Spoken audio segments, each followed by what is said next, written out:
I like to think I'm a bit of a fan of the Resident Evil games. Not that I know a lot about them, but I have enjoyed the ones I have played. But my trophies for the game series would beg to differ, so I decided to go back and clean up the trophies for the mainline games, including the DLC for the ones I had already platinumed, and this is the journey for that.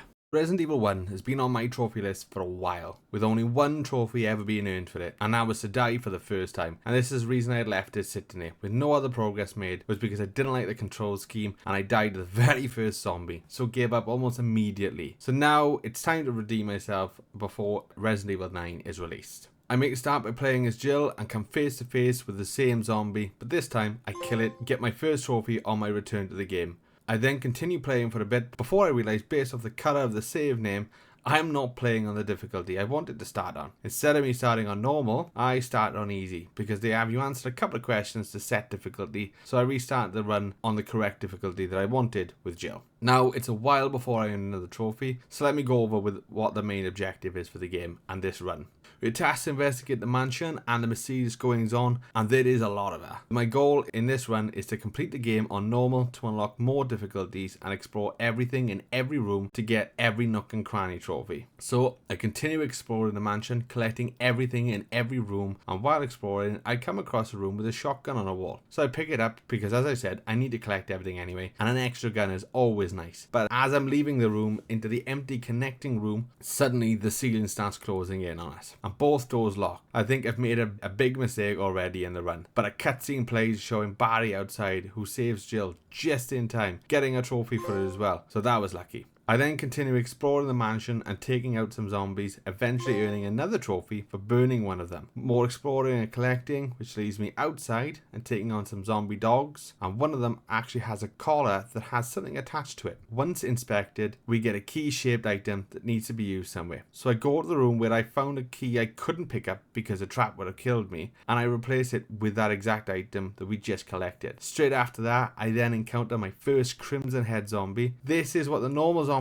can actually change into if you don't burn them after killing them, but when I kill the Crimson Head, I get another trophy anyway. Next, I find another member of the RPD, and he is very badly injured at this point and poisoned. So we go out and look for a cure that should be located in a safe room on the other side of the mansion. I make my way over, get the cure, but also get sidetracked and kill a plant guarding a mask. But because I spent so long wandering around after finding him, which I didn't realise would have an actual effect, when I returned to him, he has died from his wounds and poison. Had I known that this would have happened, I probably would have gone to him straight away. I continue doing some more exploring as I'm a bit lost on what to do before I eventually take on Yawn for the first time. It is a fairly simple fight to get done, and once done, I get another trophy. Then, finally, once I had all 4 masks, I go out into the yard and place all 4 into the corresponding statues, which then drops a coffin from the ceiling and a zombie emerges. It is a far stronger version of a Crimson Head, and he takes a bit to go down and does kill me once, but I go back in and beat him, earning a trophy for doing it with Jill.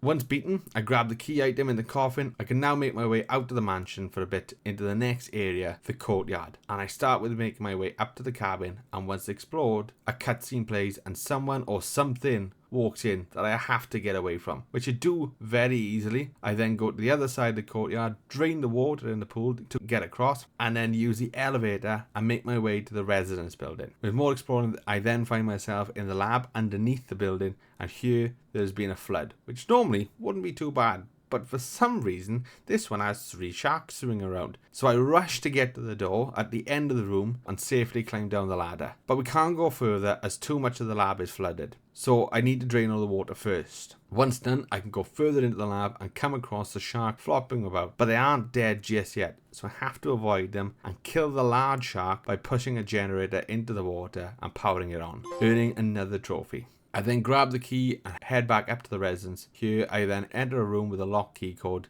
to make a chemical called V-Jolt. Once created, I head straight back down to the lab where I first encountered the sharks and head into the other door that was there. In this room, there are some roots that if you walk up to and use the V-Jolt on, it instantly kills the plant boss, which makes this section a lot easier. All I do now is enter the room and trigger the cutscene of Jill and Barry getting grabbed by the plant and Barry finishing it off using a flamethrower. I then grab the key in the room, getting another trophy, and leave to start making my way back to the entrance of the residence. And on my way back through the residence, we bump into Wesker, who tells us there are some rooms that we still have yet to explore in the mansion. So, quite obvious was what to do next. I return back to the mansion and now encounter a new monster type, and after killing it, I get a trophy. I then go back to exploring all the new rooms and eventually come across the giant snake we beat earlier, but this time he won't be getting away. And when defeated, I earn another trophy, and then I make my way back to the top of the courtyard as I picked up the battery while exploring the mansion. This will now allow me to refill the pool of water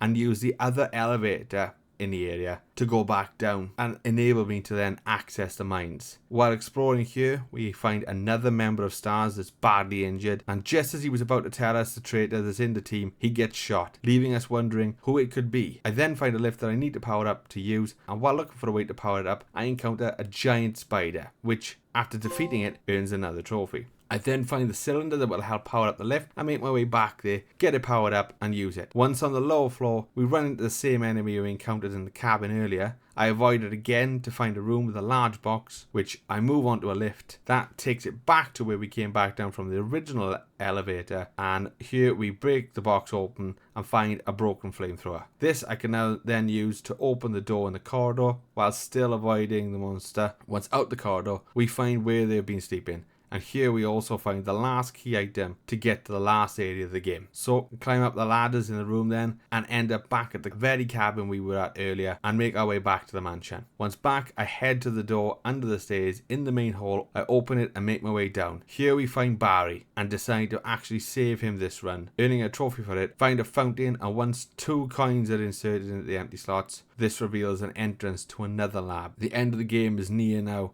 and I continue to explore, making sure while I am in the lab to grab 2 more discs, just like one I had grabbed while exploring the mansion. And these are very important, as I need to use all 3 of these to free Chris. But once all 3 discs are used and I find Chris, I still can't actually free him yet. So I finish the objectives, powering up yet another lift, and when I use it, I find a room with Wesker. And here we find out he is the one causing the problems for STARS, and Barry's been helping him all along. He releases a Tyrant thinking it will do what he wants, but unfortunately for him, it isn't the case. But even with Wesker defeated, we still have a Tyrant to deal with. Luckily, I don't struggle too much and beat him, then make our escape with Barry. But just before I go to the exit, I have to make sure to go grab Chris from the prison cell he's locked in to earn another trophy. I then race to the exit, and when reaching the exit, a timer starts, and after setting off the signal rockets, I have to take down the Tyrant yet again, and he does take a good amount of damage, but eventually a rocket launcher is dropped for us, and one shot with it is an instant death, ending my first run of the game, earning me 5 trophies. 1 for ending the game saving both Chris and Barry,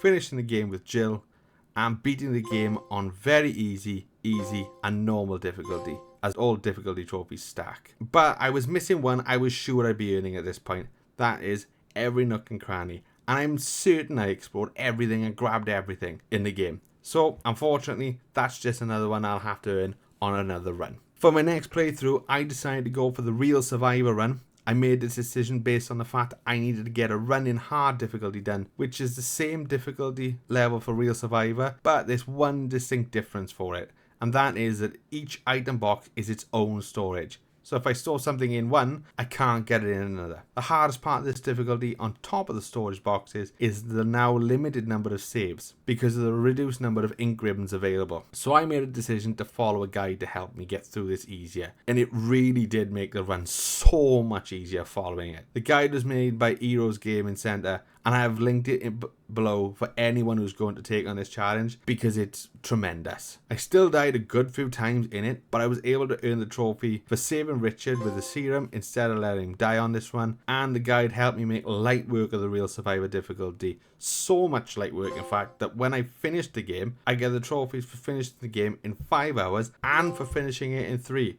Which honestly I thought I would need to do on easy. So that cut down a complete entire run for me, which I'm really thankful for, since I needed to now redo the every nook and cranny one. And in this run, I also earned the trophies for finishing the game without saving anyone and for beating it on hard and Real Survivor. I'm still left with plenty of trophies mined at this point to earn, so I jump straight in on easy difficulty and follow a guide to get the every nook and cranny trophy ticked off. And on this run, I also earned the trophy for burning 2 zombies at the same time using the lighter. Now, all I have left can be earned with Chris. and I decided to combine a few different trophies again for this run. The main ones are a knife only run, which is easier with Chris since I have to kill everything up close and he has a little bit of a larger health pool. But because I also have to kill everything up close, I went for the invisible enemy mode on this one as well, which thankfully can be done on easy difficulty, since it's already hard enough not being able to see any of the enemies. And the run for this isn't actually too bad. The level does look empty, but with my previous runs helping me have an idea of where the enemies are,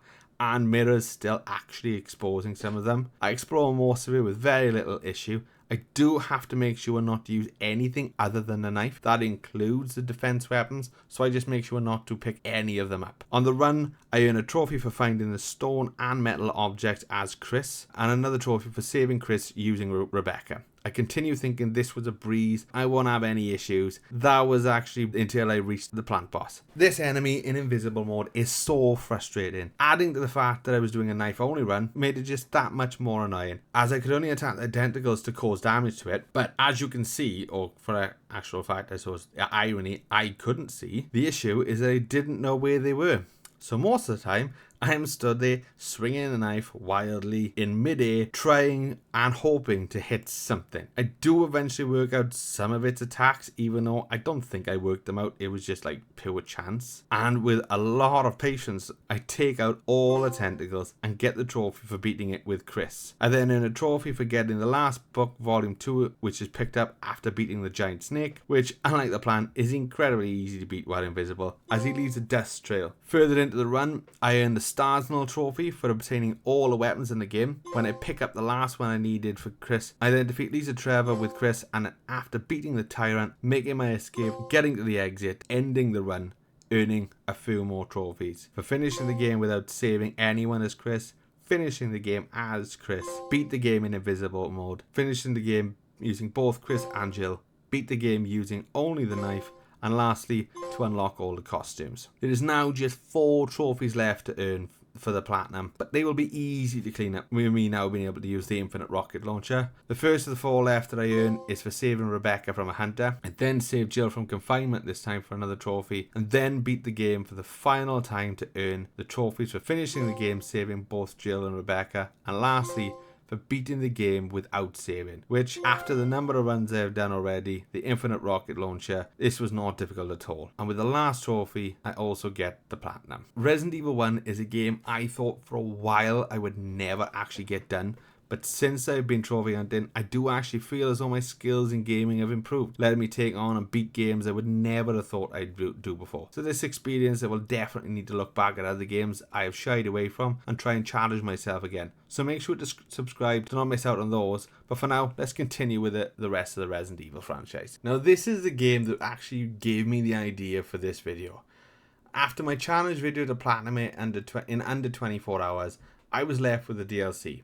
And some of you asked if I planned to finish it. So this, with the fact that 9 was coming out, just helped with that idea. It did actually start to include 4 other games on top of this. I'll leave them for another time, as this took longer than I actually expected anyway. Now, for Res 2, I only actually had the DLC, but I had to do it for both stacks, the PS4 and PS5. I said platinum both versions, so all I had left to do was the Ghost Survivor DLC. It seemed pointless in leaving it for both. I'd already finished a run for the No Time to Mourn, but do need to return to it for the collectibles. First, I go and take on Runaway. This sees us playing as Catherine Warren, who's been lured to the orphanage by the police chief, but when she gets the opportunity, she grabs the jail cell keys and decides to go and rescue her partner, Ben. And this is where we start. Now here we see a new type of zombie, a palehead, and these can only be killed by using a high-powered ammo. We start with 3, and the only way to get more ammo is to kill zombies carrying a bag or by using the gumball machines and selecting one of the items in them. My first run, I actually made it out of the orphanage, through the garden, and onto dealing with the pale-faced zombies on the bus. But a zombie I thought was dead to begin with comes from behind, grabbing me and ending the run, meaning I now have to start from the beginning, and I will have to start from the beginning every time I die, no matter where I get to. My second run does see an improvement, and I make it past the bus after dealing with the zombies. I then look at the lickers in the basketball court, and with them is a zombie with a bag that I actually do need to kill, as he has a key. Now this isn't going to be easy with the lickers being attracted to sound, so for this I open the gate a little bit to activate the zombie, then shoot, walk back out to the gate and open and shoot again. With the zombie dead then, and the liquors calm down, I can slowly walk in, grab the key and exit. I ignore the paleface crawling the fence, taking out the one blocking my way, and then grab more high-powered pistol ammo. I take on some dogs and then rush my way through a huge mob of zombies to the police station. I run through the garage and into the jail cells, where I unfortunately get majorly overwhelmed and fail, with the end just out of reach. But as they say, the third time's a charm, and I finally make it to the end of the level and save Ben. Now it was on to the Forgotten Soldier. Here, I need to make my way back to the tram at the start of the lab. And just like previous level, there are very limited resources, and in some cases, you need to make a choice as to what to take, and what you do actually pick can be the difference between a successful or a failed run altogether. And for my first attempt, I do not make it very far at all before failing, and I get right back to the same place and failed yet again. The third attempt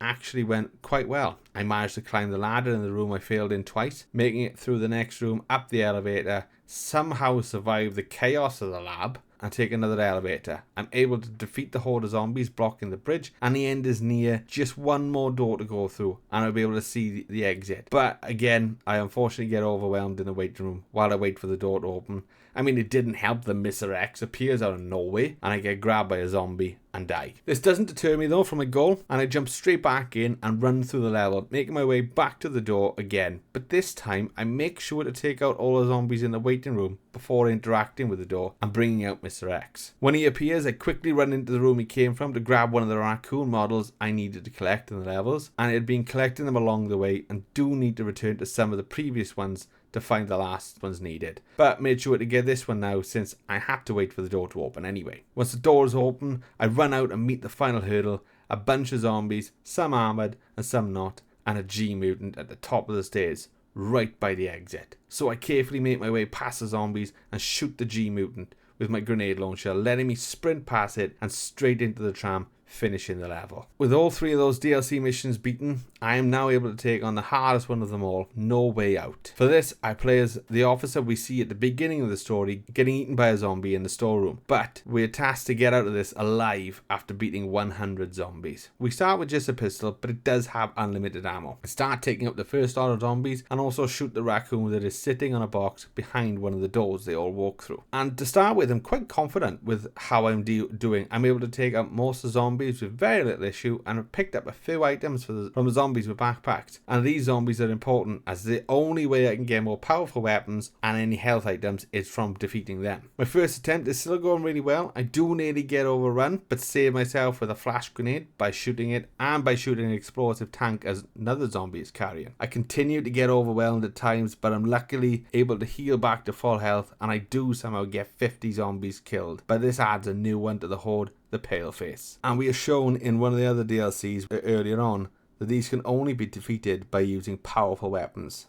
But much to my surprise, they don't end my run here. I managed to keep going with the help of the spark shot and other powerful weapons, making it all the way up to 73 kills before I am actually finally taken down, ending my first attempt. This did have me thinking that it couldn't be as hard as people have said. Surely, if I get 73 kills out of 100 needed in my very first attempt, it can't be that bad. But my second attempt brings me back to reality, and I don't even get to the pale zombies, managing to only get 45 kills. The next one is where I actually match the efforts of the first. I make it all the way back up to 70 kills and keep climbing, taking out more zombies that make their way into the store and managing my loadout to be able to deal with them. I get all the way up to 93, and at this point I'm panicking. There are a lot of zombies and I'm struggling. I get grabbed by an armor zombie and die, getting a new record and making me even more determined to beat this challenge. My next two attempts do go quite well. I do get close to my best on one attempt, but not enough to beat it. And my sixth run is going well, right up to 85 kills. I use the last of my ammo for my submachine gun and go to discard it. But because I'm rushing and panicked, I don't discard the submachine gun.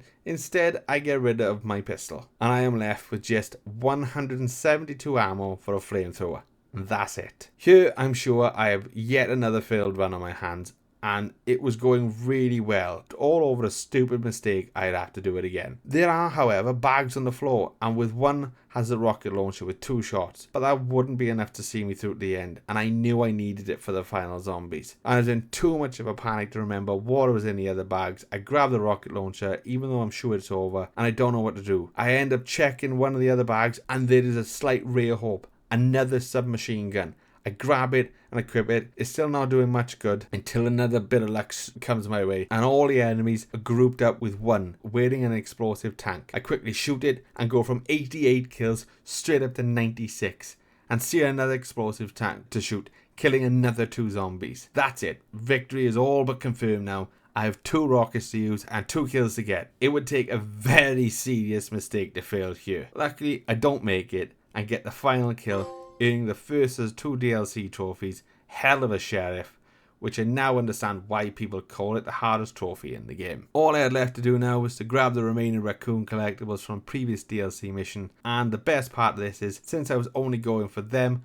I could play the practice mode, which gives more ammo and resources, making them a cakewalk. I eventually end the last collectible in Kendo's mission in the sewers, and once I get there, I shoot it, get the final trophy for the DLC, give me the 100%. But as I said earlier, I wasn't going to stop there for Resident Evil 2. I also got both the trophies for the PS4 version. Since I had platinum both, it only seemed right I get the DLC done for both as well. Resident Evil 3 is set at the same time as 2, and sees us playing as Jill from the first game. I decided to start the game on hardcore, and when the game starts, we see that Jill is suffering from PTSD. And let's be honest, is completely understandable after what she has experienced. But she hasn't got long to relax. When we start the game, we get a phone call to warn us something is after Jill, and as soon as we answer, that something comes crashing through her wall. So we just run as fast as we can and eventually make it to the exit, getting the first trophy of the game. We run through the city, eventually making it to a roof and just about to get into a helicopter when Nemesis shows up yet again, and this is something that happens quite a lot. We drive off the roof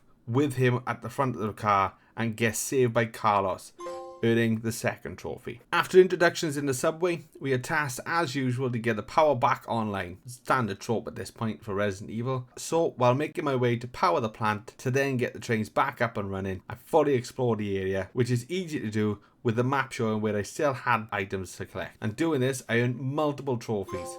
One for crafting an item, destroying a Charlie doll, improving a weapon, expanding my inventory, defeating 2 enemies with 1 shot, and finally for placing all the jewels in the clock tower monument. Once the power was back on and the subway is back up and running operational, we head back and encounter Nemesis doing something very dodgy to a zombie. We then run past him and back to the subway, but when we get there, Jill decides to draw Nemesis away as she says it's her that he's after. So we run and drop him using explosive barrels, getting another trophy for making him drop an item, and when we get away in the vent, we find ourselves in the sewer. Here we do more exploring, encountering a new monster, but it doesn't take long to get out of the sewer, and as we are climbing and thinking great, we're safe, we've escaped Nemesis, he grabs us and chases us into a building site, and right at the top we now have to fight him. The fight wasn't complicated to understand, even if it did take a good few attempts to actually beat him. I then earned another trophy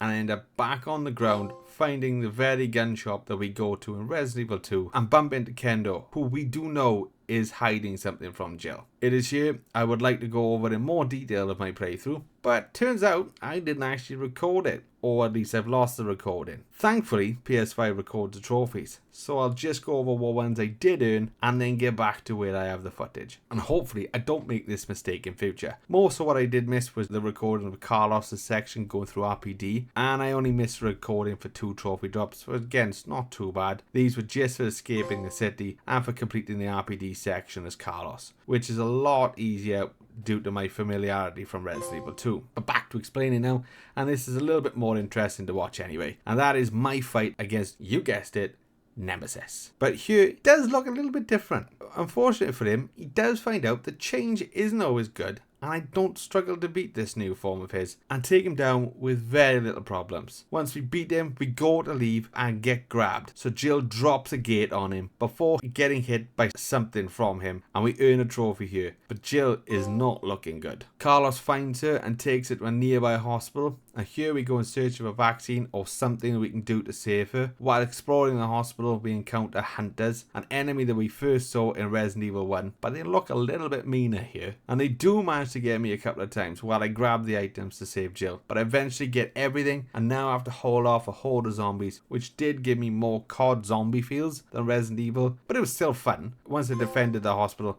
I get another trophy. We're then back to playing as Jill and need to get out of the hospital. Not before exploring it to make sure I don't miss anything. And not long after being back playing as Jill, I find and open the last locked storage, getting me the massive unlocking trophy and collect the last weapon in the game for another trophy. We then find Nikolai and chase him further underground the lab and manage to just escape Nemesis. Here in the lab then, we are looking for all the ingredients to actually make the vaccine, and as soon as we create it, we get grabbed by Nemesis yet again, and after escaping his grasp for I don't know at this point how many times, I've lost count, we find ourselves in a pit fighting him again, and this one was a little trickier. He could take a lot of damage. He also jumps on the generators surrounding the arena, and there's zombies that get mixed in. To get him off the generators, you have to quickly shoot the big red buttons on them, which shocks him and drops him, all while avoiding the zombies that get dropped in. I eventually get away with a win and dissolve him in some sort of liquid, but this still isn't the end of him. I mean, at this point, are we surprised? So in the last fight against him, I push all the generators into the wall to power up the very large gun and finally defeat Nemesis. Thank God for that. We run for the helicopter, shoot Nikolai, and finish the game, getting the trophies for beating it on standard and hardcore. Now it was the other playthrough trophies and cleanup left. The first one I went for was combining the no healing and beating the game without opening the item box, which sounds really difficult, but on easy difficulty and just being careful with item management, it's really simple. I just rush through the game making sure to kill Brad this time while playing as Carlos, and then when I get to the end, I get no heals, no item box trophy, and also the trophy for getting an S rank. The next trophy I earn then is for getting all the fuses in a warehouse in 5 minutes, which again is really easy once you know where to go. And after 2 playthroughs, it's quite obvious. I then got all the files and destroyed all the Charlie dolls. And all of these playthroughs were done in this order just to help me make the next 2 a hell of a lot easier. And that is because doing all of this and other objectives during the game earned the points I needed to buy the infinite rocket launcher, which I was hoping would make the rest of the game a breeze. It's a different way to unlock the infinite ammo weapons in this one. I much prefer what Resident Evil 1 and 2 did for that, in doing actual challenges for it, but I'll take this way, I still get an infinite rocket launcher. The first playthrough I went through with it was for nightmare difficulty, and this is because the last one actually wasn't unlocked just yet. But with the rocket launcher and my knowledge of the game now, I flew through the playthrough, beating the nightmare difficulty to unlock Inferno, and I beat it in under 2 hours for the Sprinter trophy. The final 2 trophies were just as easy with the rocket launcher, and it really does make the game so much fun. Nemesis goes from being this intimidating enemy relentlessly chasing us to one that is forced to take a knee when we want him to, with just 1 shot of a rocket. But again, this was a very easy run. Just rush through, blow everything up, and finish the game on Inferno, and getting an S rank while doing so as well, earning me the Platinum. Now, I had heard people say online that they didn't like this game and it wasn't a Resident Evil title to them, and I can see where some of them were coming from, but I'll be completely honest, I enjoyed the game. Yes, it was more actiony than some of the other Resident Evil games, especially with the action roll and other mechanics they added in, and it was nowhere near as good as Resident Evil 2 in my opinion, but it's still a fun game. I still enjoyed it. It's definitely the easier Platinum I think I've earned for Resident Evil, but that doesn't take away from what enjoyment I did have. So it's definitely a game to play through, even more so when you see it on sale. So make sure to pick this one up. Resident Evil 4 is another title I had already platinumed, and I really enjoyed my time with it. I bought it on release and played it until I got the Platinum, but I never went back to the DLC when it was released, and was likely not going to until I came up with the idea for this video. Here I'm playing as Ada Wong, and this DLC will show us the events of Resident Evil 4 from her perspective. There are 3 playthroughs I need to do, and the first one I'll be starting on standard. We start by finding Luis, who we are there to rescue, and instantly get dropped into a boss fight. And it's not too difficult to get done, just shoot at him, and when he makes clones, I work out which one is the real one, and just focus on him. We can then make our way outside. Here I take on a load of enemies and take out the cannons so I can safely cross the bridge. And once over the bridge, there are 2 more cannons to take out and a load of enemies on the building opposite. And once all of them are dealt with, I have collected everything, I leave and end the first chapter. Here in chapter 2 now, I start stealth taking out the enemies and making my way down to the bottom and encounter a lot more enemies and one large enemy that swings a hammer. Eventually getting killed by one of them, but once I get the ground throw again this time and get to the house Leon gets stuck defending in the main game. I carefully make my way past all the enemies, grabbing as many items as I can and move on to the next area with a save point for me to use. Here is where I'll start going for all the merchant tasks so that I can unlock the infinite knife. And the goal here is to shoot all of the blue medallions, which are really hard to miss because once you grab the blue sheet that gives you the goal, it marks all of them on the map for you. And once they are done, I then move on to the church where Ashley is being kept prisoner and a cutscene plays showing Ada ringing the bell to save Leon when he is overrunning the village. I then had to make my way to the village and on the way there past the merchant, so I hand in the completed goal for him and sell all the treasures I have to him and use the spinels I had as a reward to buy the treasure map. This shows all the treasures to be collected on the map, which should help me in getting a lot more money to upgrade my weapons. After that, it was straight through the building and right into another boss fight against the very same boss at the beginning of chapter 1. And the fight again is fairly similar. It's broken down into 2 stages, one with him and another with clones of him. But they don't disappear if you hit them this time. I don't struggle against him too much though and beat him fairly easily. I grab as many resources and treasures as possible then in the village and head up to the village chief's house where we see Leon getting grabbed and end chapter 2. We go inside and explore the house then, eventually finding a key that opens a drawer upstairs, and after opening it and leaving the room we encounter the village chief and a load of villagers, and so we just run and keep going until we get to the next safe area with the merchant. Now this in the main game is where Leon wakes up after being captured and we are looking for Luis. So we go inside to look for him and complete another merchant goal here for getting a jacket which is worn by one of the enemies. When we get to the room where Luis was located, we look around for clues and find a cigarette box with a code on it, which Ada realizes is a frequency. This then gets us connected to Luis to see where he is and what to do next. Our only issue now though is there are a load of enemies after us, so I carefully make my way through them, taking out the chainsaw wielding ones as well, and then turn the valve, shutting off the steam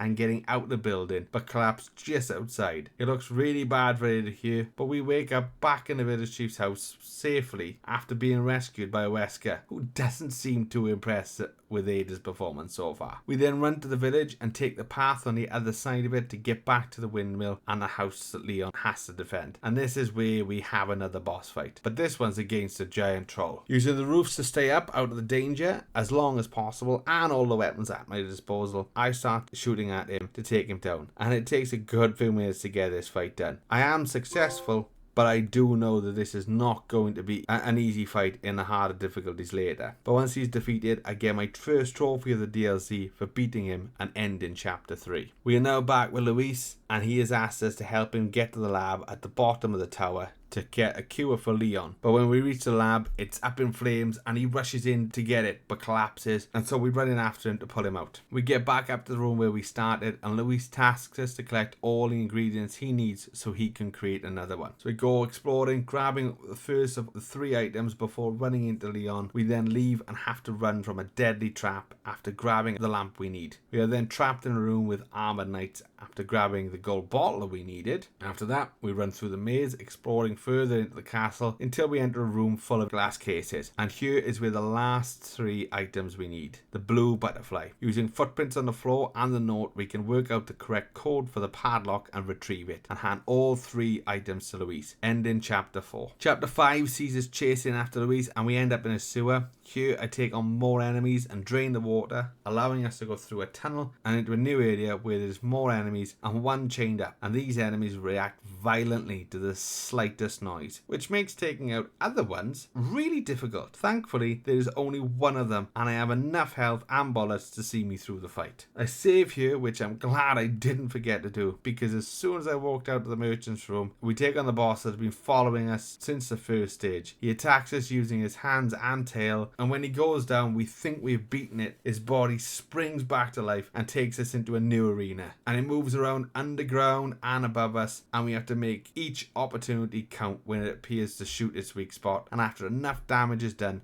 we beat the boss, spit out the parasite affecting Ada, and get the second trophy for the DLC. We then get another cutscene which shows us that Luis has died saving Leon from Krauser, and this is the part of the DLC that I liked. It's showing us the other side of the coin for certain events, like how Ada is around doing more for Leon than he actually realizes. Now we are chasing after Krauser and end up in the mines, and as usual there are enemies, and I'm still going for the merchant tasks, but this one causing me a death as I activate moving boulders. I'm looking for one of the camouflage bugs, which I do spot, but instantly get crushed by a rock, even though I could have swore I was far enough away from it. But I get back there, run through the rest of the mine, taking out more enemies and the other two bugs. Then a little further on, we see Krauser taking Ashley away on a boat, and just as we're about to take one, Leon comes in, and Ada acts as though he would be completely helpless without her, even though we know he was only just a few seconds behind her from getting the key himself. This then ends the chapter. Chapter 6 now, and there's more exploring and killing as usual, eventually ending up in a lab of sorts, and here we are looking for a power cell. But there's the most annoying enemy type for me in this area, and that is the regenerators. For anyone with quick and good aim, I'm sure these are simple enough to take out, but I absolutely hate them.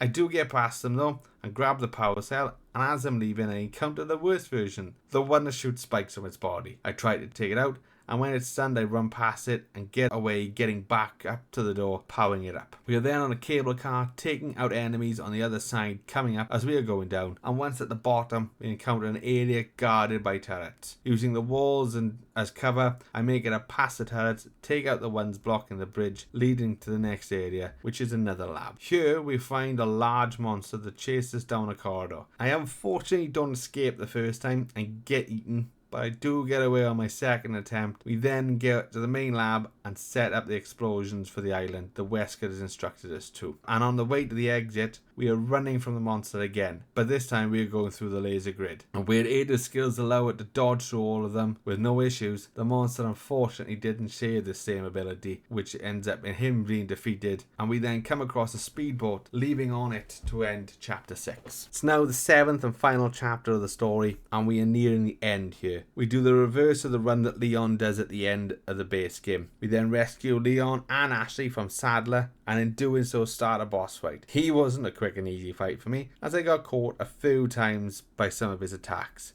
and he beats me the first time, but the second attempt goes in my favour, earning the trophy when we beat him. But he isn't completely down for the count and grabs Ada and ties it up, which is where Leon finds her and the final boss battle begins. He transforms into a huge monster, and Ada is looking for a way to help Leon beat him, and just as in Resident Evil 2, she spots an RPG that should do the trick. We have less than 5 minutes to go through to get the rocket and get it to Leon, so I don't waste any time and run through the enemies as fast as I can, getting the rocket launcher to Leon with less than a minute to spare. This ends the story and shows Ada giving Leon the jet ski keys that he uses to escape as we leave on a helicopter, earning the trophy for beating the game on normal. I was now then on to playthrough 2, and if I was skilled enough, it is possible that I could have got the last of the trophies I needed here, as all I needed to earn now were the hardcore professional trophies and the trophy for getting an S+ rank on professional. The S+ is the reason I needed 3, and that's because there was no way I was getting S+ without the infinite ammo. And to get that unlocked, I needed to beat the game on professional, so I started the new game plus. This lets me keep all my weapon upgraded and let me run through the game, still encountering some difficulties along the way, but it's a lot easier of a time than if I needed to go through all of it without the infinite ammo. Or so I thought. I beat the game on professional, earning the 2 difficulty trophies and unlocked the Chicago sweeper. I then start my third playthrough thinking it won't be long for me to get the infinite ammo for it and have an easy time. But I probably should have read the fine print, which is that the infinite ammo isn't the starting ability for the weapon. You actually have to unlock it during your playthrough by using spinels, and this takes a while until I can actually unlock it, so I have to fight and struggle my way through the game with lower level weapons until I can buy the upgrade, which I'm not able to do for a very good while, and so I die a lot. And to top it off, because I need to get the end of the game in less than 2.5 hours for the S Plus rank, with no more than 10 saves, I have to make sure not to waste a save. And when I die, I also can't click continue, I can't even click load save, as both of those options keep the clock running. I have to exit to the main menu, then reload to use my original time for that checkpoint. So it becomes a little bit of a tedious challenge as well at this point. I do struggle for a very good while, but eventually I'm able to buy the infinite ammo upgrade, and the difference it made was noticeable. The boss fight against Passanta was a lot easier because of it, and the rest of the game I could just keep shooting enemies with no worry about ammo, making the run to the end a lot smoother. And just before the fight I had against Sadler for the third time, I made sure to buy the RPG. This then gave me an instant kill on him, getting me to the last chapter, and I can see that the time I had left for the S Plus rank was longer than the timer I needed to get the rocket to Leon, confirming to me that now all I needed to do was get to the end. After a couple of failed attempts, the final cutscene ends, giving me the S Plus rank and the last trophy for the DLC. This was a really fun DLC for the game, and I did enjoy it, but I was definitely not expecting it to be so difficult. I went in there thinking I was going to run through it with ease, but the game had other ideas. But again, if this is something you haven't experienced yet, definitely 100% play Resident Evil 4 without a shadow of a doubt if this is one on your backlog. But I will also urge you to go through the DLC. It's really interesting to see the other side of the coin, as I said earlier, for those events. Just having that other perspective, it's really an interesting concept. Resident Evil 5 is the first of all 8 games you can play in co-op, and is also the first with multiplayer DLC. Now, when I started this, my plan was to try out the multiplayer and see if there was any chance of me being able to get this done naturally and still be able to get the 100%. So I start the game, dive into multiplayer versus DLC, because I always like to get the multiplayer trophies out of the way nice and early if possible. But as soon as I started a match, I could see that I was never going to get these trophies naturally.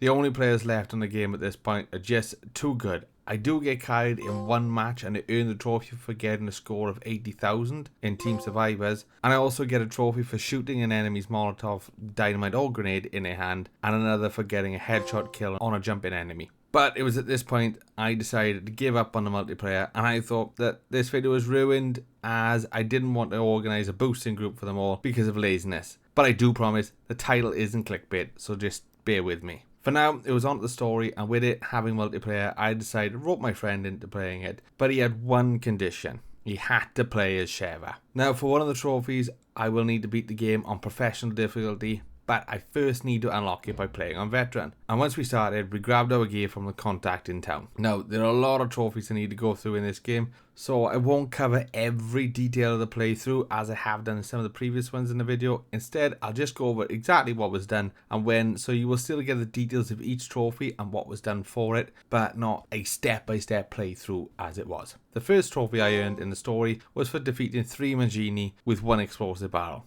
And straight after that one, finishing chapter 1-1 for the next trophy. We then carefully work our way through chapter 1-2, and in here I get another trophy for defeating 20 enemies with physical attacks. This is done by pressing square immediately after stunning the enemy when the prompt is on screen. And then the next trophy again was for concluding the chapter 1-2. Chapter 2 next, and this is more the same, taking on infected enemies, trying to find out what has caused the outbreak and who is responsible for it. And here I get a trophy for defeating 3 Magini with 1 grenade and for finishing the chapter. And in the next, I get a trophy when I get my 20th headshot kill. At the end of the chapter, we have to take out another boss, which wasn't a difficult fight once we actually realised it was easy to use a proximity mine. And once defeated, we finish the chapter 2-2 for another one. Chapter 2-3, and here we are in a turret, each defending the jeep while we escape, taking out the Magini that were chasing us on either motorbikes or in cars. And there is a trophy that is specific to this chapter, that is for stopping an armoured truck by taking out the driver, and once the big troll is defeated at the end of the chapter, that finishes it and gets another trophy. We then finished all of chapter 3, earning a trophy for each of the 3 parts, and I also got a trophy for saving a partner who is in a dying state 10 times. And chapter 3 is where we left the game for that night and made plans to continue, but unfortunately that didn't happen for a good while, as he was really into playing Diablo 4 on hardcore at that point.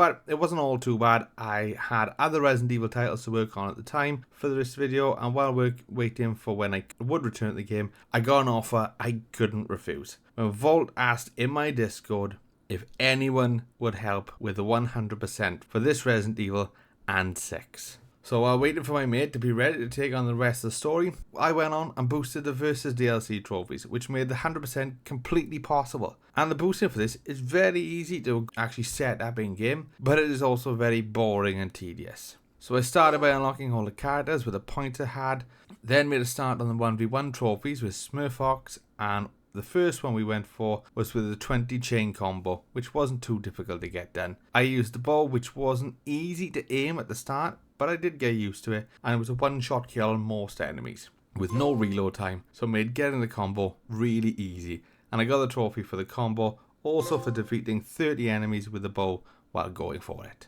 Then our other two players joined, so we moved on the 2v2 trophies, and again started with the combo. This one was for 40 though, and it didn't take too long to get it done.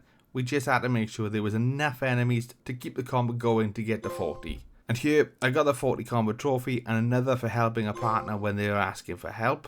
It was the 50 physical attack kills next, which isn't difficult, again, just really time consuming.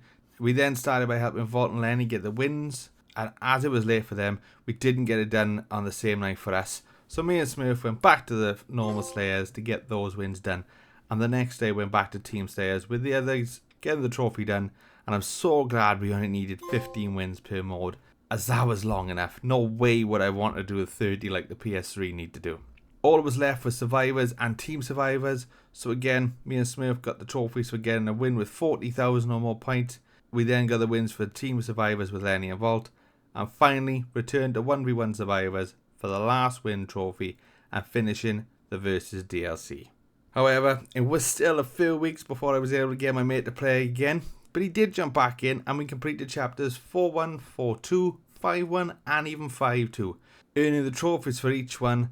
I also got a trophy for getting 5 kills with a knife, but 5.2 proved to be incredibly frustrating with our boss in our room.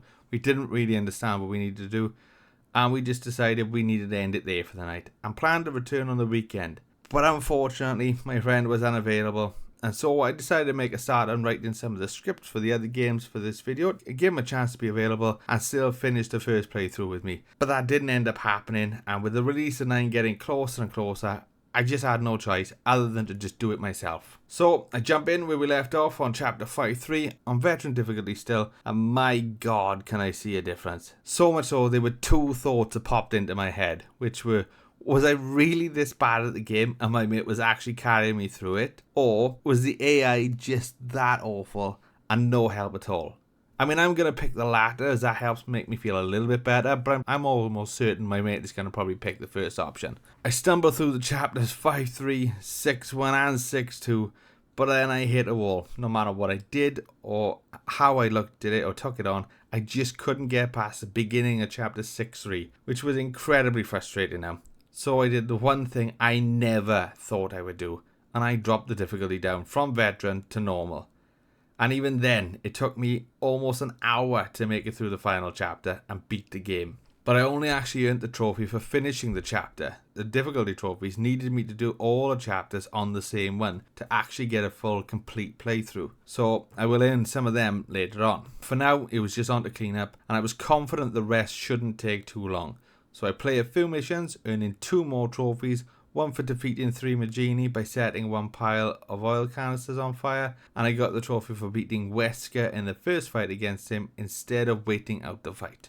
I was then able to finish fully upgrading my Lightning Magnum thanks to the few treasures I picked up along the way, and with that I decided to take on the last chapter again in veteran, and it did take a little bit of time to beat, but that Magnum really helps make short work of the chapter, especially some of the harder hitting enemies. And when I beat Wesker again in the final battle, I get 3 of the 4 difficulty trophies and unlock the ability to play on professional difficulty. Before taking on professional difficulty, I decided it would be a good idea to get the infinite rocket launcher, and all I needed to do for that was just to reduce my overall playthrough time to 5 hours. And with the infinite magnum, that was really easy. I could run through most levels, especially the ones that I tried to take on in veteran without my mate, and really drop the time down. Once I got the infinite rocket launcher then, I went straight into professional run, and here I didn't struggle too much at all. The magnum made the normal enemies easy to deal with, and the RPG just made the bosses and larger enemies a breeze. So much so, I was able to get all 4 egg types and find all the BSAA emblems that I missed on my other playthroughs. Once I beat Wesker in the volcano again, I then got the trophy for beating the game on professional, and now only had the cleanup for the platinum and 2 DLCs to finish. The next trophy I got then was for getting the maximum combo chain, which is just 3 physical attacks, and you just have to make sure that you are the final hit of the 3 hits for the trophy. I then grabbed the final treasure in the game for a trophy, but this isn't the last one I picked up, just the last new treasure I needed to pick up. I bought all the costumes next, defeated 2 enemies with a single flash grenade, which is easily done in chapter 4.1 when the spider enemies appear in the group. All the figures is the next trophy, and most of them are available to purchase with natural playthrough. The only one I needed to go back for was to have an S rank on all the chapters, which thankfully doesn't actually need to be done in the same difficulty level, so it's very easy to clean up. And if you're missing an S rank on any of them, just go back on the amateur difficulty and run through it very quickly. I then go back and buy the final figurine for the trophy. Now it was on to the horrible grind of the game, and this was to earn a lot of money to buy all the weapons and upgrade all the weapons that there can be to the maximum. For this, I get to the corridor with the liquor enemies in 5.2 and killed all of them, as there are 5 treasures dropped here, each worth 2,500 coins, and the corridor can be completed in a couple of minutes. And once the last enemy is killed, instead of walking out the door at the end of the corridor, you just save and quit and select continue at the start of the player menu, which starts you right back at the entrance to the hallway with all enemies back and everything that they would drop respawned as well. So this is now just a case of rinse and repeat until all upgrades and weapons are purchased. During this though, I also killed one of them by stabbing them in the heart. I defeated 30 of them with a Gatling gun and defeated 30 of them with the stun rod, and maxed out trust with a partner, which is easy to build up. You just make sure that when they get grabbed you help them, and if you get grabbed and they help you, hit circle so you can actually say thank you. Eventually, after a good few hours of grinding, I'm able to purchase all of the weapons and completely upgrade all the required ones. I then defeated my genie using a transformer, deflected a bowgun arrow, and saved Jill by ripping the device off her chest while Sheva was also holding her, not when she was on the ground. And with that trophy, I also earned the platinum. All that's left now was to beat the 2 DLCs, and they're not really large or really difficult to get done. The first I take on is Lost in Nightmares. This is the mansion Chris and Jill take on a mission where he thought she had actually died, and you see flashbacks too within the game. And it did remind me a lot of the mansion in the first game. Again, as I said, it's not really a difficult DLC to finish either. Most enemies can be run past if you're careful, and all it is then is knowing the puzzle solutions. But even that was simple. I mean, it can't be that hard if I was able to beat it in about an hour on veteran, because I didn't use a guide for any of the solutions. The only bit I used it for was to get all the score stars, which are the collectibles in this one, and all that was just an image showing where they would be on the map. And the score star trophy would be the first trophy I earned after shooting the last one just before the final fight against Wesker. Now, it did take me a few attempts to beat Wesker here though, but luckily you don't actually need to beat him, much like you don't in chapter 5.3. As long as you can survive long enough, the fight will eventually end, finishing the playthrough. The next playthrough then, I went straight on to professional difficulty, which is for the most part the same, but there are a few more enemies around to avoid, especially at the very first area. But overall, not too difficult, and I get back to the Wesker fight faster than my first playthrough, and also managed to beat him before the timer for the fight actually ran out, ending the fight early for a trophy and getting the professional difficulty trophy done as well. All that was left then for this DLC now was to get an S rank, and I have a much easier time doing this. I went on an amateur difficulty, as I would be able to take out enemies way easier, get more score and finish the game faster and fewer deaths, making the S Rank a lot simpler to get done, completing the Lost in Nightmares DLC and leaving me with just 5 trophies left for the 100%. Desperate Escape next, and this sees us playing as Jill, and we are trying to escape. Not that you would guess that with the title of the DLC at all. I started this on Veteran as well, and here there are a lot of enemies causing a lot of problems for me. So I find it for the most part a lot easier to just run through most of the level to trigger the next checkpoint. This is because once triggered, if I do restart at that checkpoint, the enemies that come from the previous one despawn and don't come back. I run through it as fast as I possibly can, ending up on a roof waiting for the helicopter to pick us up.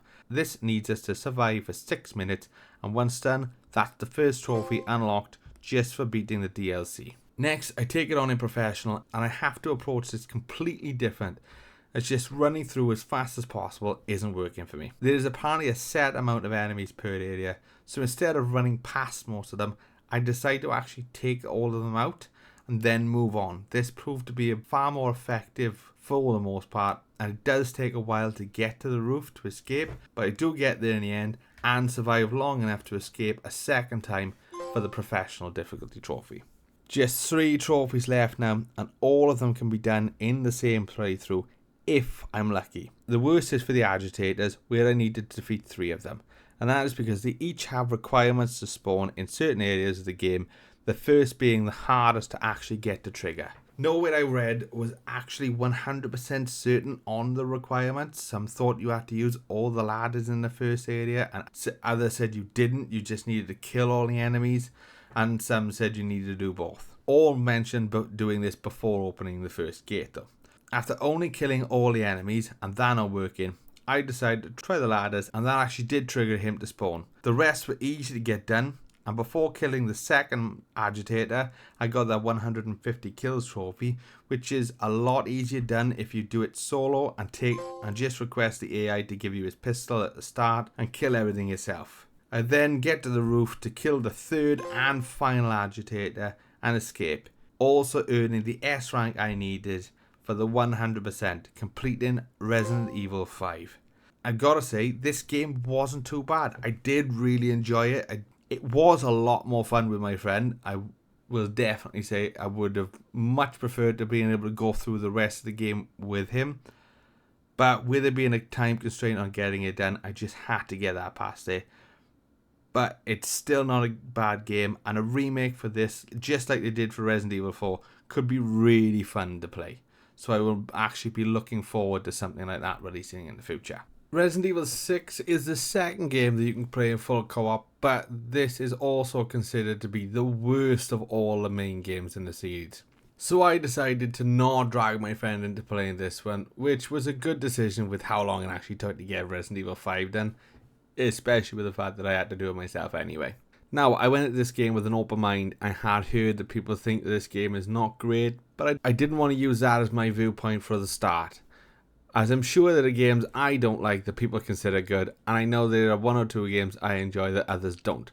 So I was still feeling a little bit optimistic on how this one would go. I start with the prologue playing as Leon, which is basically the game showing us the basic controls and some of the mechanics in the game, and it doesn't take too long to finish getting my first trophy. Now, this is where the game opens up and there are options on how to go through the game. This is because there are 4 story paths in the game, 1 for Leon, 1 for Chris, a new character called Jake and Ada, each with their own experiences showing the events of the story and how they get to be where they are in the story when they actually meet and bump into the other characters.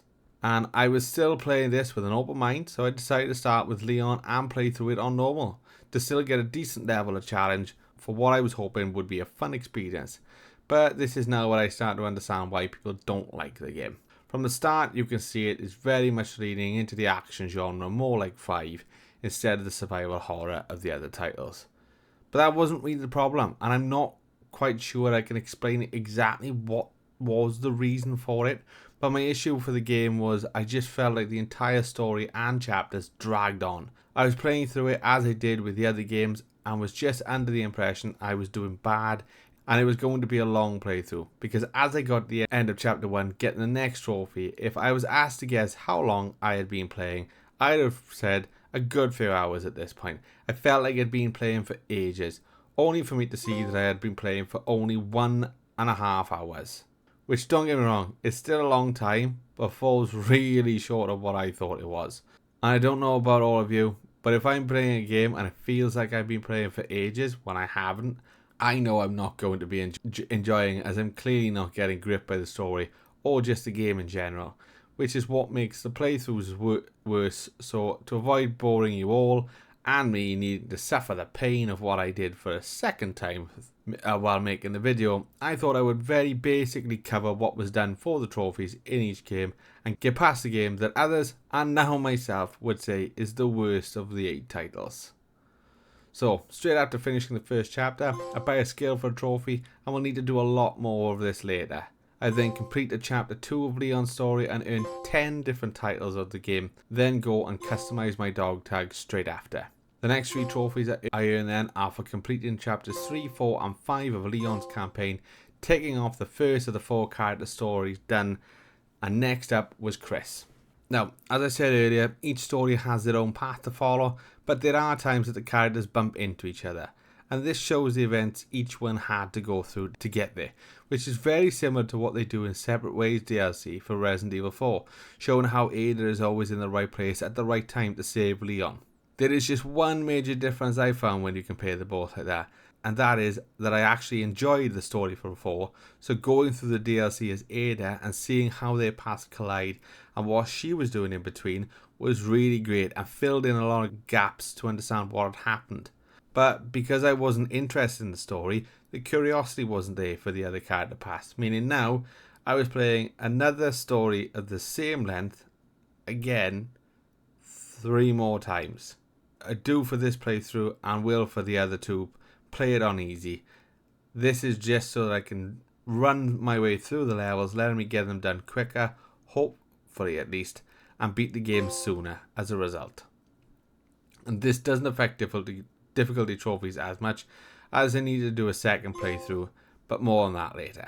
While playing Chris's campaign, I didn't earn any extra trophies, so I only got a trophy for completing each of the 5 chapters in the campaign, and not too long after the last chapter is beaten, I get a trophy for earning a level 4 title. After Chris, I move on to Jake's story path, which was the most boring for me, and only because I had no interest in the character at all, after the 2 I just played bored me so much, even when I enjoyed playing them in different games. So at this point I was just rushing through the game to get it done as soon as possible. So I earned the 5 story trophies for Jake, and I also earned the trophy for defeating 500 Javo in this run as well. Now all I had left to play is Ada's story, and this is the only path that you don't have an AI companion for. You can still play it in co-op, but solo there is no help, not that it's needed at the moment. So I rushed through the game again, getting all the trophies for completing the chapters 1, 2, 3, 4 and 5, and I also earned the trophies for killing 500 zombies, helping a partner 10 times, and completing the entire game on amateur. Now, I only had one more playthrough to get the rest of the difficulty trophies, and then the miscellaneous trophies left. And I'm not gonna lie, I was not looking forward to a second playthrough, since the first one was so bad, and even less looking forward to it that it was going to have to be on a harder difficulty. But I did read online in the guide that made it a little bit better, and that was that the second playthrough, you don't need a full playthrough. All I needed to do is play through the final checkpoint of each chapter using chapter select, and doing this cuts down an awful lot of playtime. Once I finished the chapter, I quit back to main menu, select the last chapter and the next one, and repeat this for all the storylines, making fairly quick work of the professional difficulty, and added the infinite ammo for the assault rifle for each character just to make the game that much easier again. In the second playthrough, I earned the trophy for using the stealth takedowns 6 times, and 1 for defeating an enemy while dying and recovering without any help from my companion. Then I finished the final chapter I needed to on professional, earning the rest of the difficulty trophies for professional, veteran and normal. It was now cleanup for the platinum and the DLC left to get done. I started with the skills grind, and I did think that was going to be horrible, but I found a post of someone saying to load into Jake's story at chapter 4.3 in the shopping district, and to play it on no hope difficulty, as all you actually have to do is run through an alley, opening all the crates and 2 chests. This earns you about 18 to 20,000 points on each run through and takes a couple of minutes. So it's very easy, and all I did is run through it, got a chunk of points, leveled up some skills, and then once all the required skills have been purchased, I got the trophy.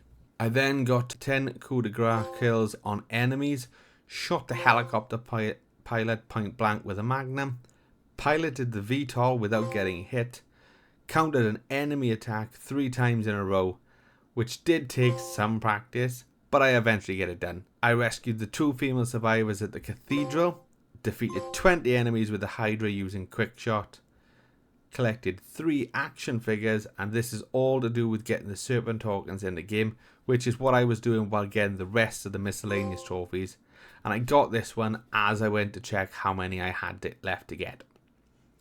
I then took down an enemy from 50 meters using the thermal scope, defeated 10 enemies with a stun rod charge attack, defeated 100 BOWs that have come out of a chrysalid, get through the aircraft carrier bridge without being seen, finally collect all the serpent emblems, kill 10 enemies with each weapon in the game, and knock 10 enemies off a high place.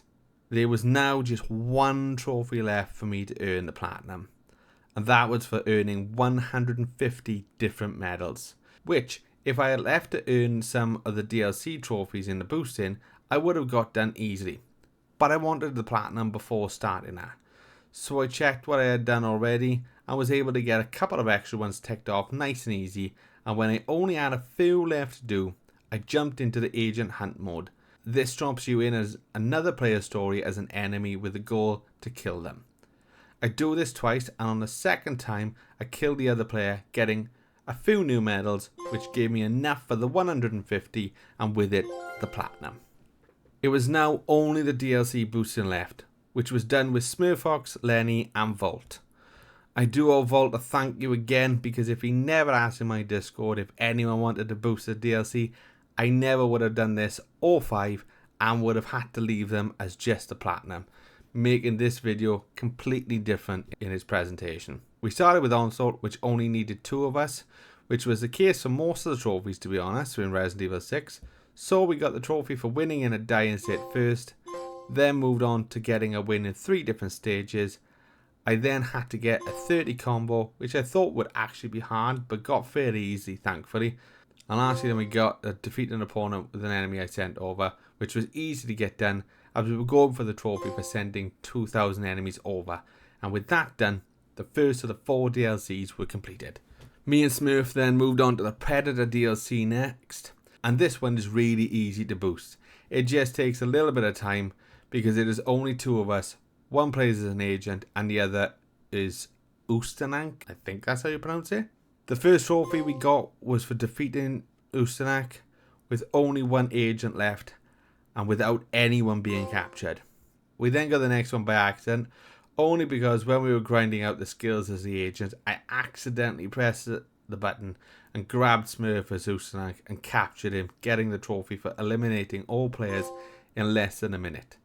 The 20 kills as the agent then was next, and all that we had left to do was get all 50 captures, which was a bit time consuming, but because we could do it in under a minute each time and each game was only a couple of minutes, that helped to get it done quickly and completed the second DLC. Survivors next, and this is sort of a team deathmatch mode. We first took turns getting the wins, which was easy to begin with, as we could all play on the same team, have one on the other team. This got the team effort trophy quickly. We then took turns returning the game as a human character by getting a kill when turned into a zombie. I then got 5 wins in a row and got the 100 kills, which I did use only a gun, which was a lot faster and made sense since not everyone could stay on as long as me and Smurf could. And once all they were done for everyone, me and Smurf finished the DLC by getting a kill in 1v1 using only melee attacks. Finally then, it was on to Siege. And I'm glad Lenny and Vault already knew what we needed to do for all of this, meaning we just had to follow directions and get the trophies. I got the first for defeating the BSAA as a creature without dying once, and the next was for winning 10 times. The third trophy I thought was going to be a grind, but there was a great method that Lenny showed us to get the 100 player kills against agents and zombies. As a zombie, we would power up a trap and the other players would run into it and die, getting us the kills. And then when playing as the agent, any zombie kill would count for some reason, not just the ones on players. So we made light work of that trophy, and also got the trophy for protecting the BSA agent that is with us and not letting him get damaged. We got that one while grinding out the kills for another player. All that was left then was to defeat the BSAA 100 times, which wasn't difficult, just really annoying. For this, you had to be a zombie and be the very zombie that killed the agent. So we split off into duos to make it easier, and me and Smurf would take the agent to the trap, let the player controlling a zombie kill them with it. We had to make sure that to leave enough time for the second player to get it on when their round started to reduce the number of games we needed to play. And once the last kill was done, I got the trophy 100%ing the game. Now, this was not a great experience, and I'm not saying someone can't enjoy this, just that it wasn't for me. I do think and hope there is a way that it could be improved and made better if they do decide to remake it, like perhaps playing the stories all in one, not as technically 4 separate ones. It will be interesting if they do it, but I'm not going to be one to push for it. I'd rather other projects for Capcom first be remade. Resident Evil 7, and this is where Capcom went back to what it did best and made a survival horror and reduced the action the 5 and 6 tried to lean into. This was the second Resident Evil Platinum I ever earned, when I played some of them originally, but never played the DLC until now. When I went through all the DLCs, I bounced around the different modes, as there are a lot of different missions / levels, or whatever you want to call them. But to not make it confusing for all of you watching while I talk about the trophies, I'll stick with talking about them in the DLC order, starting with Banned Footage Volume 1. The first mode is Nightmare. This sees us locked in the basement of the house, and we have to survive until morning using scrap collected from generators to purchase weapons and upgrades. There are 5 waves in total where we have to defend ourselves against the molded and on some rounds Jack himself. This is a mode I did enjoy and didn't find too difficult.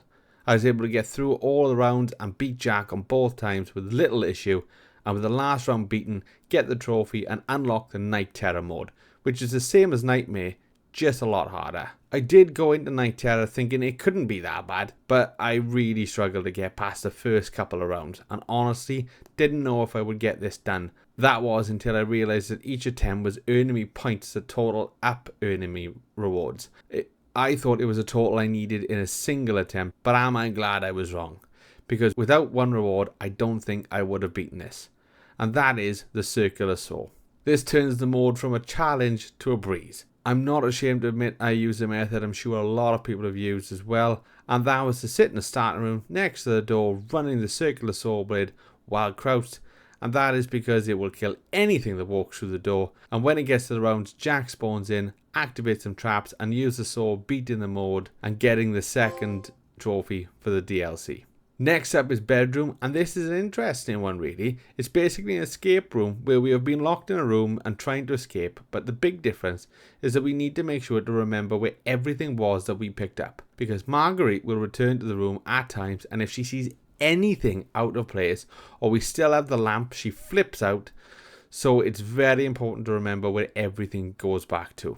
There are 2 trophies that can be earned in this mode, and the first one I earn is to find all the dead rats in the level. There are 3 in total, 2 are found in the room, and 1 can only be found when eating some of the second meal Marguerite brings in for us to eat. All I had left to do then was to escape the room, and I struggled to do this on my own. At the beginning of the level I worked out fairly easily, but the further in I got, the more lost I got. Thank God there are people out there smart enough to beat this, and they made some guides on it which let me eventually escape the bedroom and get another trophy. There is just 1 trophy and 1 mode left for the first DLC, and that is Ethan Must Die. This is a difficult mode, as you can probably tell based on its name. Here the goal is simple: get a key to enter the greenhouse and beat Marguerite. But that is the only part that is simple. The rest is difficult and confusing. You only start with a knife, and the only way to find weapons and items is by smashing open boxes and getting them randomly inside. So no run will ever truly be the same. And you also can't just go smashing any old box, as some are also set to explode if you hit them, which if you listen carefully before hitting, you can hear ticking if it is a bomb. So for this, I dive in and give it a go. It did not go well for me. At all. On most runs, I couldn't even make it past the first room in the house, which is really not good. I just got lost and I didn't know where to go, which ultimately ended up with me dying constantly. So much so, I gave up trying to work out where to go and watched someone else take it on. And thanks to some of the tips I watched, it started to click for me and I knew where to go. I eventually made it to the greenhouse on a run, but did die to a trap. Thankfully, the next time I made it there, I was able to take down Marguerite, earning the final trophy for the first DLC. DLC 2 now, which is Banned Footage Volume 2.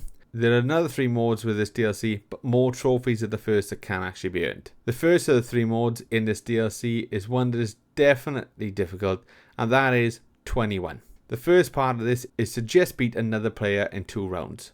The first is while he is alive, and the second round is when he is controlled by Lucas, and this is simple, and I get a trophy once I beat it and unlock the 21 survival mode.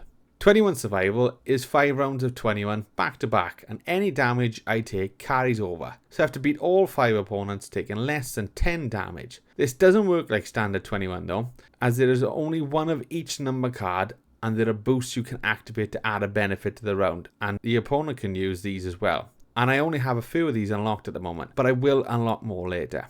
The 21 survival mode isn't too difficult as long as you are mindful of what numbers are already on the table and what boosts you have to use. It's simple to win, which earns a trophy after beating the last opponent and unlocks Survival Plus mode. Survival Plus is where the real challenge for this begins. There are now 10 rounds instead of 5, and the enemies have more boosts and play better and smarter, which makes it so much more fun. So I go in and, as expected, I lose a good few times. This isn't all bad though, as just like in Nightmare mode, I can earn rewards that unlock other boosts for me to use in the game. And it takes a good amount of patience and careful play for me to finally get to the end and get the win for the trophy. But this mode surprised me so much. It was so much fun. Even if the enemies in Survival Plus were basically cheating, I still enjoyed it. It was on to Daughters next, and this is a prequel to the main game and shows us how and when the Baker family turns into what they do. There is 2 possible endings in this mode, a good and a bad one. So I went for a blind playthrough my first attempt to see what I would get, and after watching all the family get turned and nearly escaping, I get the bad ending, which to be honest is what I thought I would get, and with it I got the trophy. I then tried again to get the good ending, but as usual, I had no idea what I could do to change anything. Thankfully, like the other modes, there was a guide I could use to explain all the differences of what I did and what I should do to escape the Baker house safely, and in doing so, earn the good ending trophy. The last mode for me to take on in this DLC now was Jack's 55th birthday. This was a strange mode to play.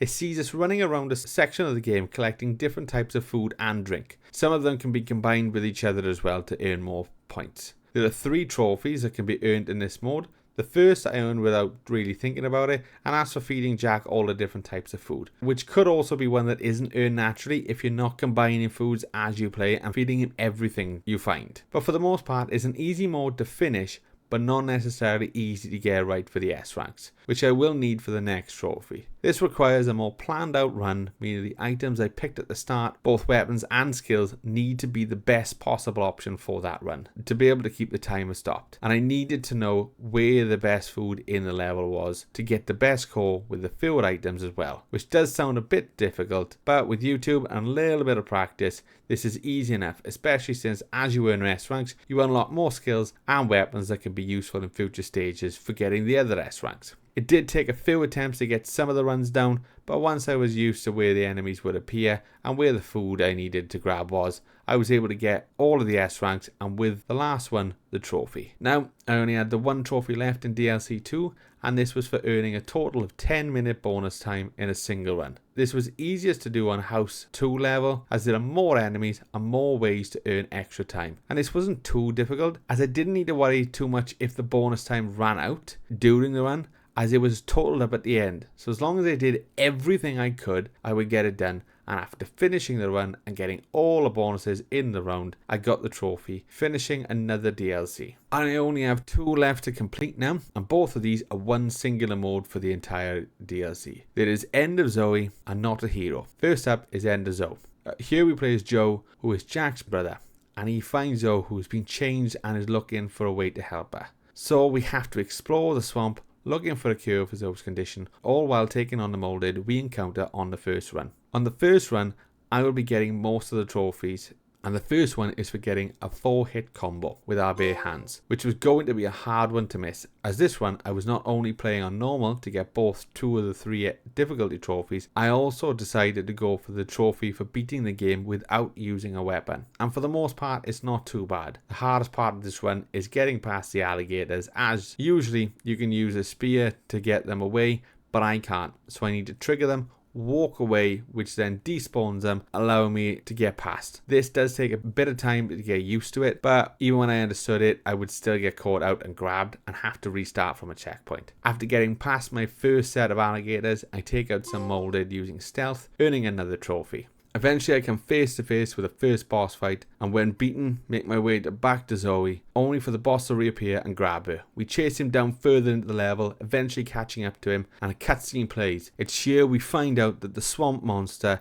is no other than Jack himself, who traps us and takes Zoe again. We wake up on a bank and move forward, finding a new piece of equipment. This improves the damage done by Joe's punches and doesn't negate the fist only trophy. We then head to the house and take on Jack for the final time.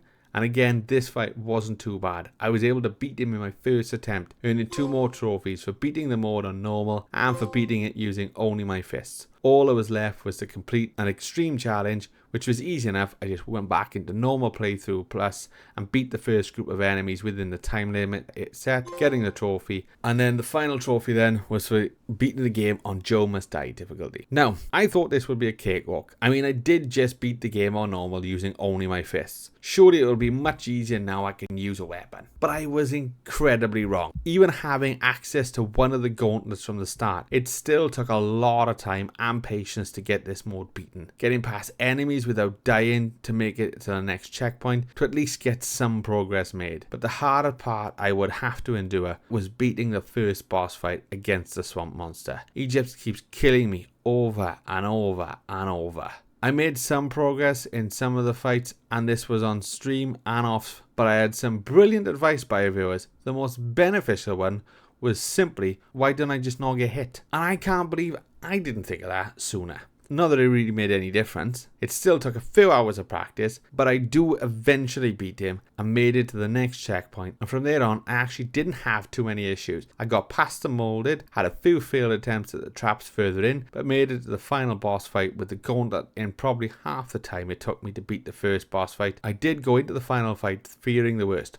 All I could think of was the deaths the first time round in the first fight, and that I was going to be in for the same punishment again. But surprisingly, that wasn't the case. I beat him again in my first attempt, ending the run and getting the last trophy in End of Zoe. There is now only one more DLC to cover, and this has us playing as the one and only Chris Redfield. We are chasing Lucas down, who has trapped members of our team in almost soul-like contraptions, and we are trying to save them. There are only 2 trophies in this mode. The first is to beat the game on normal, and then to finally beat it on professional. And I played through it blind on the first run, playing it on normal, getting the full experience, getting past the traps, beating the molded, and this is a very short mode. It doesn't take me too long to end up in the final fight against Lucas, and once he is beaten, I get the first of the 2 trophies and see that I have beaten the mode in 1 hour and 12 minutes. And again, this had my confidence soaring to attempt a professional run. I mean, if I can beat a blind run in nearly an hour, surely I'll be able to beat professional. And I bet by now you can probably guess,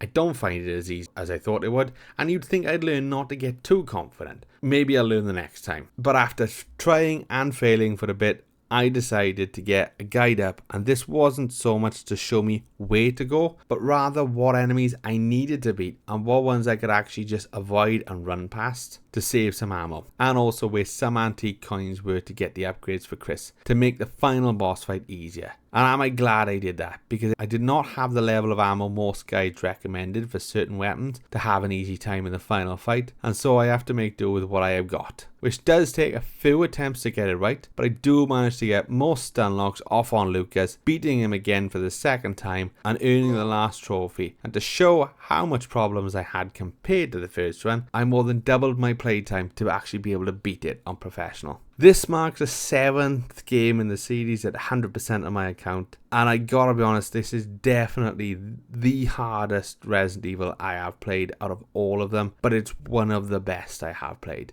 I still prefer 2, but this is really, really good. So definitely, if any of you hasn't played this one, you need to play this and definitely play the DLC. But it's now on to the final game.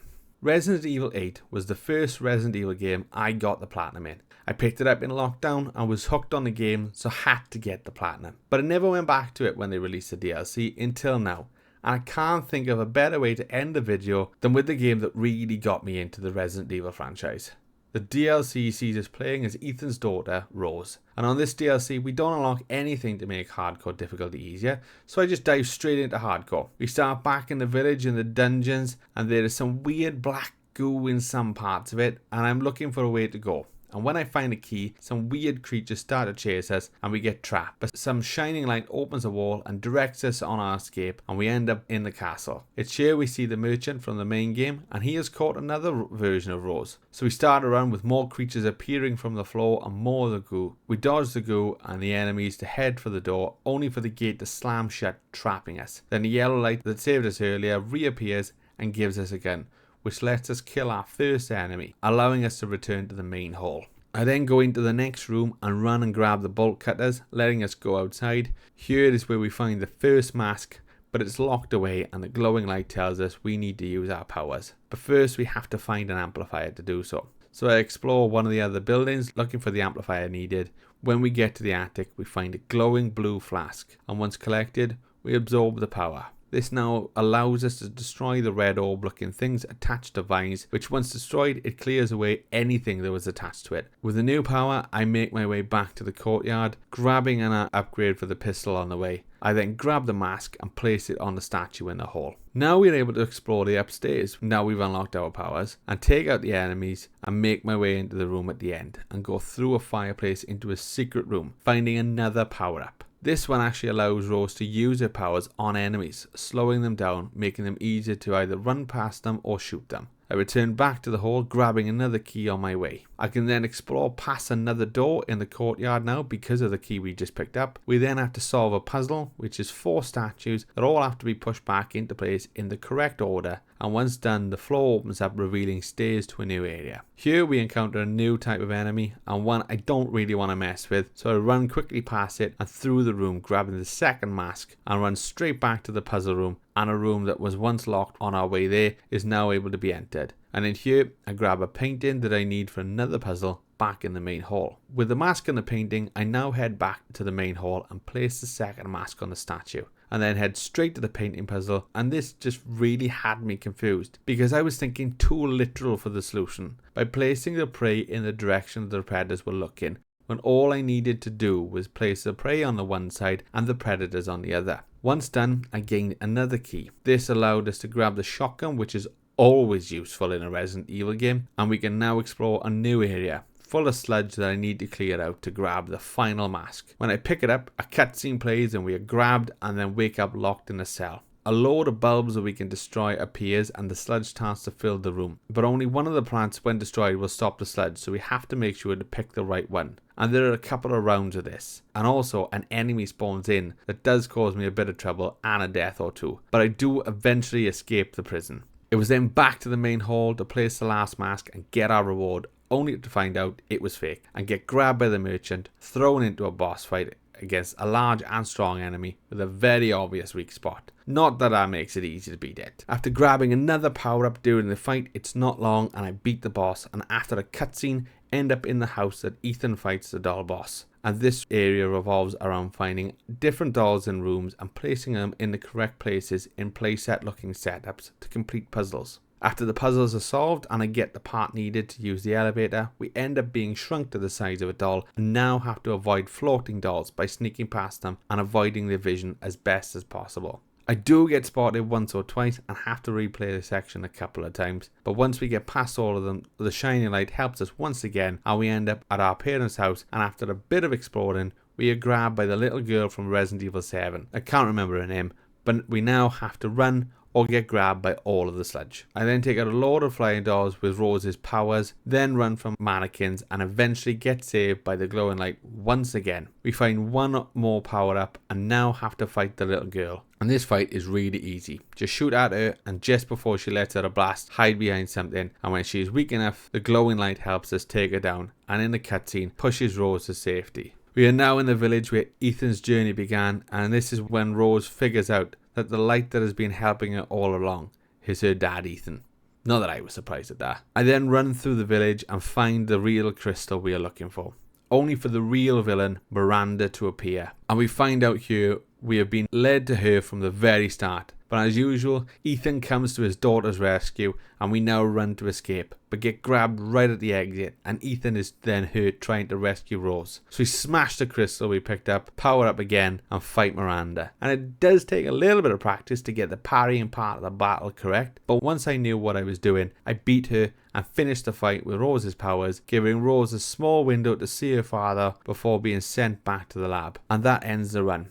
Now, you're probably wondering, where are the trophy pops? Well, I only earned one through the first playthrough for using Rose's powers 20 times. And then I got 3 more at the credits for beating the game on hardcore as a difficulty trophy stack. All I had left now was to go back into another playthrough to craft all the items in the game, which doesn't take long to get done and can be done in the first playthrough if you make sure not to miss or waste resources like I did. But once that was done, it was then on to the Mercenaries mode for the 2 new levels that were added. But the trophies linked to these are a lot easier to beat than the base game, as all I need to do is actually just beat the levels. And with being able to play these using the one and only Chris Redfield, it is a breeze. His gun comes with plenty of ammo and is strong enough to take out most enemies with little issues. So all I need to do was to beat the required number of enemies, and the end goal will appear, and I could finish the round. There are 3 rounds for each of the missions, and once I beat the 3rd round for each one, I got the trophies I needed, and with it,